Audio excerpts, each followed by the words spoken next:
সিদ্ধ আসতে ভালো লাগছে না, এখন অতটুকু ভালো লাগছে যে আরেক প্লেট লইরা। এই ভিডিওটা হচ্ছে আমার গতদিনের ব্লগের last part. So guys, welcome you all to another video. তো ব্যাপারটা হচ্ছে সন্ধ্যার টাইম, আর যেহেতু শিলচর আছি তো মাসির বললাম চলো বাজার থেকে একটু ঘুরিয়ে আই। তো আজকে তোমরা লোকে বিহারি একটা খানি শেয়ার করবো যেটা বর্তমানে শিলচর অ্যাভেলেবল আছে। তো তোমরা মধ্যে কেউ যদি এই ফুডকার্টে যেতে চাও তো ভাইয়ের কার্টের নাম হচ্ছে গিয়া রাজ লিট্টি চোকা। দোকানটা পাইতে তোমরা বেশি কষ্ট হইতো না, প্রেমতলা পয়েন্ট থেকে ভিতরে দিকে হাঁটিয়ে যাইতে হাতের ঠিক ডান দিকে ভাই দিবে। তো আমরা গিয়া ফার্স্টে এক প্লেট অর্ডার দিয়েছি, কারণ কোনো আইডিয়া নাই খাইতে ভালো হইব না খারাপ হইব। তো ভাই লাগিয়েছে আমরা প্লেট রেডি করা লাগে, আর এটা তারা খুব গরম গরম সার্ভ করে। তো জিনিসটা টেস্ট করি তোমরা একটা জেনুইন রিভিউ দেই।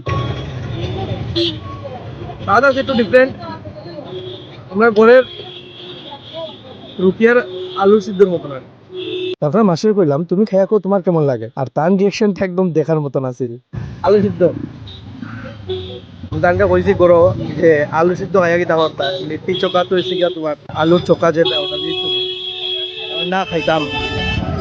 খাও দুপুরে বাটার মাংস খাইয়া অন আলু সিদ্ধ খাইরা। অ্যাকচুয়ালি লিট্টির মধ্যে একটা ডাইলের মশলা মতন আছে, এটা কিন্তু অনেক টেস্ট। ভালো টেস্ট আছে ডাইলের। আমি যেরকম ডাইগুড়ি বানাই ও টাইপেরই। আসতে ভালো লাগছে না, এখন অতটুকু ভালো লাগছে যে আরেক প্লেট লইরা।